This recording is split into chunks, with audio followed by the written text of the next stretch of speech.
The traditional people, first of all, they had no choice in what they ate. What was there was what they ate. But they also had an instinct that certain foods were good for certain things, that the liver was good for babies or nursing women or whatever.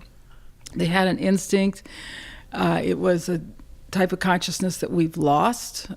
They could tap into the spiritual world. I really believe that's how they knew these things. You would ask them, why do you eat liver? Well, they just laugh at you. I mean, don't you know? I mean, it's obvious, right? And we've completely lost that. That is the process of civilizing you. You lose the sense that there's a spiritual world out there. People become completely materialistic. They say that world doesn't exist anymore, or never did. And so now we have to come to things through science. And science is a very bad bedfellow because science can be wrong. Lots of times it's wrong. And now we have to think about every morsel of food that we put in our mouths. It's not instinctual anymore. Because now, as civilized people, we're developing what Rudolf Steiner called the mental body, the spiritual body. So food is a big challenge for modern man, and we have to figure out what's healthy. Because we don't know. The primitive person just knew, and we don't know. So what we say is, let's look at how primitive people ate, how they prepared their foods, what they chose to eat, their rituals around food, and see if we can find the scientific validation for that. And when we have the scientific validation of these traditional foodways, then we're pretty assured that we're on the right path. When we were having lunch, I told you were one of my heroes.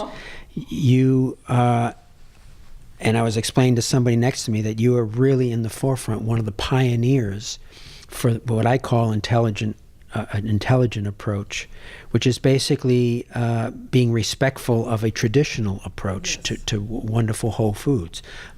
I also think that our diet there's no renunciation in our diet. You can have meat, you can have fat, you can have sauces. Sauces are healthy in our diet. They're made with bone broth and cream. You can have butter, you can have eggs, you can have fats, you can have pickles, you can have healthy soft drinks, you can have salt. You can have it all in our diet. You're not giving up anything. It actually so satisfying, this diet, that your cravings go away. So sitting down to a meal, what we call a Wise Traditions meal, is a relaxing, healthy, pleasurable thing to do. Whereas what the dietary guidelines have done have created a kind of curse with our food. I mean, the way they want you to eat is impossible to eat. You can't stay on that low-fat, high-fiber diet, low-salt, high-fiber, low. Your body revolts on you. And so what happens is, I like to say that people are eating the puritanical diet, and they think it's going to make them healthy and I don't know, spiritual, I don't know what they think. And then they get such cravings that it pushes them to the pornographic foods, see?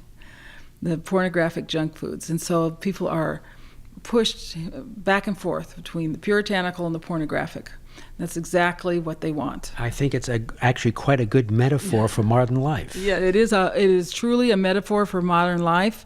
And we need to learn that the healthy way of life is neither of those things.